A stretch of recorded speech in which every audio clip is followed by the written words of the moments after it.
در حالی که نیروهای امنیتی همه روزه علیه طالبان می جنگند و طالبان هم بخشی از جنگ افغانستان خوانده میشه، به تازگی عبدالحکیم مجاهد مشاور پیشین شورای عالی صلح افغانستان گفته که طالبان فرشتگان صلح هستند و طالبان گروه مقدس هستند.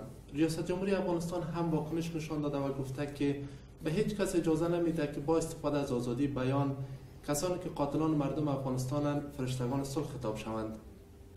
ریاست جمهوری افغانستان هم گفته وظیفه عبدالحکیم مجاهد به حالت تعلیق در آمده است. در برنامه حقیقتی است ما آقای عبدالحکیم مجاهد مشاور پیشین شورای عالی صلح افغانستان با خود داریم. تشکر از اینکه در برنامه آمدید. آقای مجاهد می‌خوایم از این آغاز بکنیم که چرا از وظیفه‌تان برکنار شدین؟ بسم الله الرحمن الرحیم. ما اولین باید آموزگاریان به شما با بینندگان شما و شنوندگان رادیو آزادی کمی واژگون بکنیم. روز پنجشنبه گذشته یک کنفرانس بوده راجع به تحقیقات صلح در 40 سال گذشته. ما هم بیانیه داشتیم زیر عنوان مقابله با افراط. در امو مصاحبه ما گفتم که مرض اصلی جامعه ما افراط است. از 40 سال به این طرف کمونیست ها آمدند، سوشالیسم و کمونیسم به شکل افراطی میخواستند که در افغانستان تطبیق بکنند، نتوانستند که در افغانستان حکومت بکنند. پس از شکست روس ها و شکست کمونیست ها حکومت مجاهدین آمدند. اونها نتوانستند که حکومت در افغانستان بکنند به خاطر که اونها صبغه افراط به پیش روی گرفتند. در مقابل ناامنی هایی که گدوادی هایی که وقت با وجود آمدند، تحریک اسلامی طالبا بروز کردند. طالبایی که سابق در مقابل اتحاد شوروی و کمونیست ها در جهاد بودند و پس از کامیابی جهاد اونها به مدارس رفتند، پس کتابهای بند خود باز کردند، پس شروع کردند که در افغانستان امنیت به وجود بیارند. اما حرکتی که از پین بولدک شروع شدند در 1994 ما گفته بودیم که استاد برهان الدین ربانی اونها را فرشته های صلح گفتند و همچنان مردم افغانستان توقعاتی همچنان داشتند. در کنفرانس همونطور گفته بودیم تا وقتی که تا 1996 در کابل میه اونها فرشته های صلح بودند، مردم توقعاتی داشتند، ولی بدبختانه اونها که در کابل آمدند با عوض که یک حکومت ائتلافی بین گروه های مجاهدین و سیاسی جور بکنند، اونها واقعا به جای فرشته ها بشینند و همین حکومت نگرانی کنند. اونها هم سر به خود حکومت خود طبقاتیشان اعلان کردند که او هم افراط کردند و نتوانستند در افغانستان حکومت کند، با وجودی که 95% زمین افغانستان به دست اونها بودند، ولی امی افراطشان باعث شکست اونها شدند. بنابراین ما ضرورت داریم که مقابله افراط بکنیم. امی سیاستمدارای ما و شما که امروز در قدرت هستند از 40 سال به این طرف تجربات به دست آوردند. ما باید مقابله افراط بکنیم. حکیم صاحب، چیزی را که از جریان و کنفرانس نشر شد و رسانه ها او را نشر کردن، یعنی صحبت های شما هست و اسناد هم وجود داره که شما گفتین که طالبا گروه مقدس بودند. بله. شما گفتید امور را تعبیر نکنی که هستند. طالبا گروه مقدس بودند. حالا این گپ شما را خودتان این گپتان را رد میکنید؟ ما رد نمیکنیم. ما گفته بودیم که نقل قول استاد برهان الدین ربانی را کرده بودیم که اونها فرشته های صلح نمیده بودند. نه مسئله را باز جنجالی نسازید. یک مرتبه مسئله را تصفیه کردیم، از سرنو با سوالات غلط مسئله را جنجالی نسازید. منظور می بود که آیا گروه طالبان هنوز هم به نظر شما گروه مقدس هستند یا خیر؟ ما تقریبا 100 بیانیه اونجا داریم و او در مطبوعات وجود داره، در سایت‌ها وجود داره. ما گفتیم ای کاش که اونها یک حکومت ائتلافی بین احزاب سیاسی مجاهدین جور میکردن، اونها مقام فرشته را حائز میکردند و اما حکومت نگره میکرد. اونها هم شکل افراطی را کردند. بله، یعنی شما میگین که رسانه ها آنچه را شما بیان کردین تعریف کردن، غلط کردند، مطلقاً به شکل غلط امر بیان کردند و عالم تقاضا داریم امو ژورنالیستی که گفای ما را تحریف کردند و در مابین مردم ما را نفاق انداخته، او باید محاکمه شود. آقای مجاهد، چی ضرور بود که شما در اتر یک مجلس این موضوعات که خدشه‌دار میسازه از ذهنیت مردم یادآوری بکنید؟ خو این مسئله دیگه است. ما یک عالم دین هستیم، ما یک سیاستمدار هستیم، ما یک مجاهد هستیم. ما حق داریم به مردم نصیحت بکنیم، به حکمرانها نصیحت بکنیم. پیغمبر خدا به ما میگه الدین النصیحه. قالوا لمن یا رسول الله؟ قال لله ولی کتاب الله ولی رسوله ولی ائمه المسلمین و عامتهم. دین نصیحت است برای خدا و کتاب خدا و رسول خدا که حمایتشان باید بکنی و حکمرانان مسلمان ها و برای عام مسلمان ها ما وظیفه داریم که حق بیان بکنیم. اما امروزی طالبان شما چگونه بررسی میکنین؟ آنچه را اونا انجام میتن مردم به خون و خاک خون میکشانند. مسئله ما مربوط به امروزه نیست. ما از تمام جناح عالی تقاضا میکنیم، مکررا تقاضا میکنیم برای خدا تحریک اسلامی طالبان باید شکل افراطی را باید ختم بکنه. ما تقاضا میکنیم حکومت افغانستان باید شکل افراطی را اقدامات نکنه.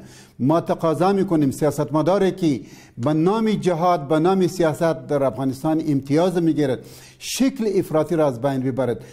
برای خدا واقعیت های زمینی در افغانستان قبول کند، منافع ملی افغانستان را در نظر بگیرد و با یک دیگر قبول بکنند، یک هماهنگی کوگزیستنس در مابین خود بیارند. بله، آنچه را امروز طالبان انجام میده از نظر شما کارکردشان جواز داره؟ ما در این مسئله نیستیم که او کی جایز است کی نجایز است، با کی فتوا میتیم با کی. ما مسئله دیگر که اونجا مطرح کرده بودیم در کنفرانسی شانتلی بود در فرانسه در 2012. امو مسئله نقل کرده بودیم که زیا مسعود جناب قانونی صاحب، جناب اتمر صاحب، جناب محقق، دیگرها بزرگان موجود بودند. زیا مسعود از ما سوال کردن مثلی که شما از ما سوال میکنید. ما در ابتدای مجلس که شریک مجلس میشدیم اعلان کردیم ما نماینده طالبان نیستیم برادر، ما نماینده دولت نیست، به شکل شخصی اینجا آمدیم، نظریات شخصی را داریم. اونها با ما مخاطب شده مثل شما وری که با ما مخاطب میشین. مرا گفت مجاهد صاحب عمیق انفجار و انتحاری که طالبان میکنه کدام ملا برشان فتوا داده، کدام شرایط برشان اجازه داده؟ ما برشان گفت و برادر از شما پرسان میکنیم حکومت قانونی مشروع سردار داود خان موجود بوده، از پنجشیر که مقاومت مسلح در مقابلشان شروع شدن کدام مفتی بر شما فتوا داده بود؟ کدام شریعت به شما اجازه داده بود؟ یک. دو، طالبان جهاد کردن، روس شکست دادن، به مدارس رفتن، پس کتابای خود شروع کردن، حکومت به شما واگذار شد. اونها هیچ موجود نبودند. در 1996 اونها به قدرت آمدند. در داخل شهر کابل مطابق احصایه ملل متحد بیشتر از 60,000 مردم قتل شدند. کدام مفتی به شما فتوا داده بوده؟ کدام شریعت به شما اجازه داده بودن که همین مردم رو بکشید؟ مجاهد صاحب گذشته را کنار میمونیم و را تاریخ و مردم قضاوت میکنن. بس سر امروز داریم. آیا آنچه را که طالبان امروز انجام میتن در برابر نظام میجنگن، مردم بیگناه ما را میکشن، آیا اینمی عمل کردشان از نظر شما که در شورای عالی باز تکرار کرده این سواله؟ این باز تکرار کرده؟ دقیقاً شما به شما معلوم است که این سوال جواب به شکل دیگه داریم؟ بله، میخوایم پاسخ از ما هم روشن داشته باشیم و مردم که انتظار دارن و مصاحبه را میبینن اونا هم پاسخ از روشن داشته باشن. ماشاءالله ماشاءالله. ما باز به شما میگویم که امروز درد مردم ما وحدت ما دوام میکنه، درد مردم ما اتفاق ما دوام میکنه، درد مردم ما هماهنگی همزیستی ما دوام میکنه، درد مردم ما نفاق ما دوام نمیکنه. فتواها علاج نیست. ما از تحریک اسلامی طالبان میخوایم که بیا سر میز مذاکرات با حکومت افغانستان مذاکره کنیم. ما از حکومت افغانستان میخوایم بیا سر میز مذاکره با تحریک اسلامی طالبان مذاکره کنید، مطالباتی مشروع و جایزشان بشنوید. یعنی شما نمیخواین بگوین در مورد فعالیت های طالبان که آیا جواز داره یا نداره؟ ما 100% میخوایم که ما مردم با وحدت دعوت بکنیم، نه به نفاق. ما 100% میخوایم ما مردم دعوت میکنیم که حل سیاسی برای قضیه افغانستان پیدا کنه، نه حل نظامی. آقای مجاهد، اینا میخوایم پرسان بکنم آنچه را ریاست اجرایه گفتن که شما از وظیفه برکنار شدین، آیا از وظیفه واقعا برکنار شدین؟ صلاحیت عزل و نصب اعضای شورای عالی صلح و رهبری شورای عالی صلح به دست رئیس جمهور است. تا هنوز از مقام ریاست جمهوری رسما به ما کدام اطلاعی نرسیده. هنوز هم به وظیفه‌تان ادامه میدین؟ یعنی تا هنوز با انفکاک ما را به ما ابلاغ نشده. میخوایم یک انتقاد دیگه هم از شورای عالی صلح افغانستانی هست. ولسی جرگه مشان جرگه ای انتقاد کردن و میکنن که برخی از اعضای شورای عالی صلح خود طالبان حمایت میکنن، در موترهایشان افرادی که انتحار میکنن، انفجار میکنن انتقال میدن. موقف و موضع شما چی هست؟ پرسان کنی از شورای عالی صلح. شورای عالی صلح رسما امی مسئله را رد کردن. کسایی که امو ادعا کردن از اونها خواستار شدن که اسناد به شورای عالی صلح بیارن. متاسفانه تا هنوز کسی حاضر نشدن که همچنان اسناد بیارن. آقای مجاهد، میخوایم میره هم بپرسیم که شما در جریان صحبت‌هایتان روز پنجشنبه گفته بودین که طالبان هم افراط کردن، چنانچه بیشتر هم اشاره کردین و حکومت فعلی را هم گفتین که افراط کردن. آیا طالبان و حکومت هر دو نظام اونا را نظام فعلی را شما برابر میدانید؟ ما در اون روزم گفتیم نظام جناب کرزی صاحب، نظام دکتر صاحب اشرف غنی که از دموکراسی صحبت می کند، دموکراسی که ما در قانون اساسی یک چوکاٹ برشان بخشیده ایم، بنا دموکراسی که ما در یک چوکاٹ در افغانستان قبول کردیم، بعضی مطبوعات، بعضی میدیا اونها به شکل منفی، به شکل دموکراسی لیبرال ترویج میکنه که شکل افراطی را دارن، باید جلوگیریشان میشود. بله، میخوایم میره بپرسم آقای مجاهد که نیروی امنیتی افغانستان که در جنگ علیه طالبان کشته میشن، آیا اینا را شما هم شهید مینامید؟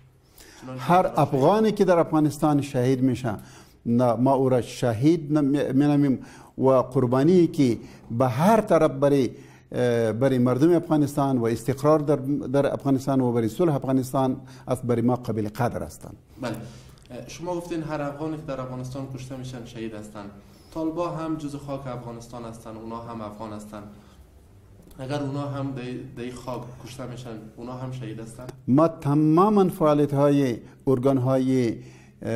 ارگان های امنیتی حکومت افغانستان تایید میکنیم و از خداوند متعال دعا میکنیم که اونها در صلح آوردن در افغانستان کامیاب شوند. اما ما پاسخ خود و شنونده و پاسخ نگرفتن. شما گفتین که کسایی که هر افغانی که در افغانستان کشته میشن، هر افغانی معصومی که بدون مجوز در افغانستان کشته می شود ما او را شهید نمیدیم و نمیخواهیم که هیچ افغانی معصوم کشته شود در افغانستان. خیلی تشکر. از شما تشکر. سلام علیکم.